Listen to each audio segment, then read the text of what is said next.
Shalom, selamat pagi Bapak Ibu dan saudara dikasih Tuhan. Terpujilah nama Allah, pencipta langit dan bumi, yang senantiasa menyertai dan memberkati kita, dan dialah satu-satunya sumber kehidupan dan pertolongan kita.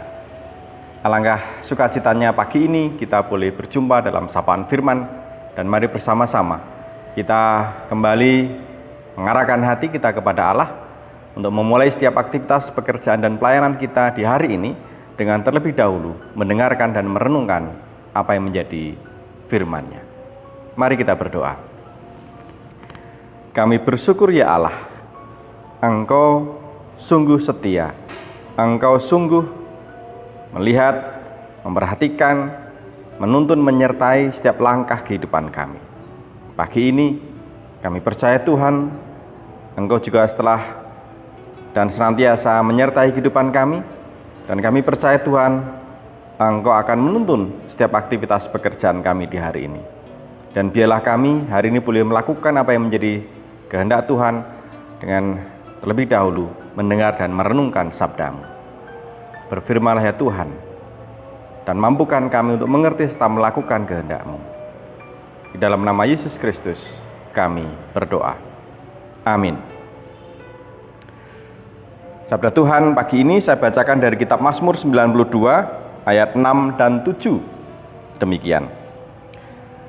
Betapa besarnya pekerjaan-pekerjaan-Mu ya Tuhan, dan sangat dalamnya rancangan-rancangan-Mu. Orang bodoh tidak akan mengetahui, dan orang bebal tidak akan mengerti hal itu.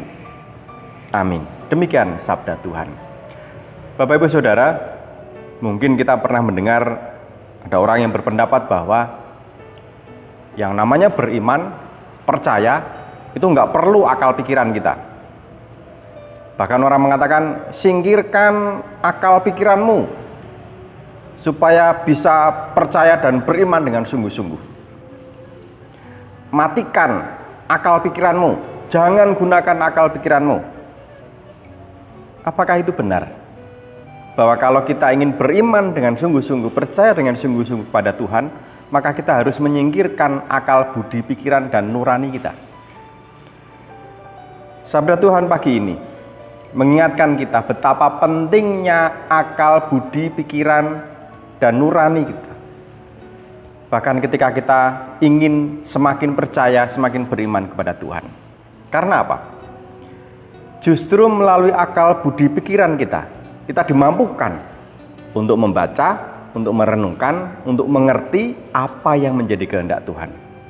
Bahkan dengan akal budi pikiran dan nurani kita bisa mengkaitkan, menghubungkan, memaknai setiap tanda-tanda yang Tuhan berikan dalam kehidupan kita. Baik yang terjadi dalam hidup kita, ataupun yang terjadi di luar kita atas orang-orang yang kita kasihi. Peristiwa-peristiwa alam. Semua itu membutuhkan akal budi pikiran untuk kita bisa mencernanya, untuk kita bisa mengkaitkannya dengan sabda Tuhan. Dan kemudian itu membangun kita, memantapkan kita, meyakinkan kita akan kebenaran firman Tuhan dan membuat kita semakin percaya, beriman kepada Dia, pencipta langit dan bumi.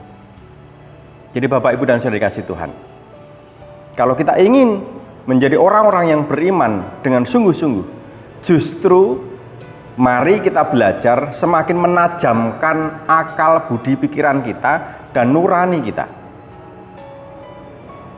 Orang yang tidak menggunakan akal budi dan pikirannya, tadi disebutkan orang bodoh.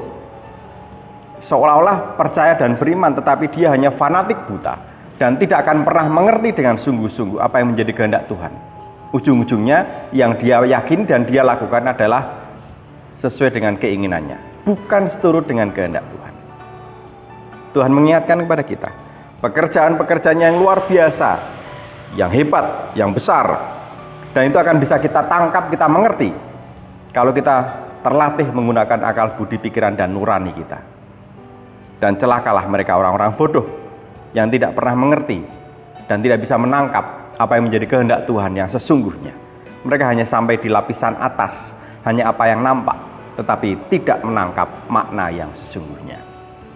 Mari Bapak Ibu dan Saudara, kita menjadi pribadi-pribadi yang beriman sungguh-sungguh kepada Kristus, dan kita berlatih untuk semakin menajamkan kepekaan akal budi pikiran dan nurani kita, sehingga kita menjadi orang-orang beriman yang tidak bodoh, orang-orang beriman yang benar-benar bisa mengerti kehendak Tuhan dan melakukannya. Tuhan memberkati. Amin.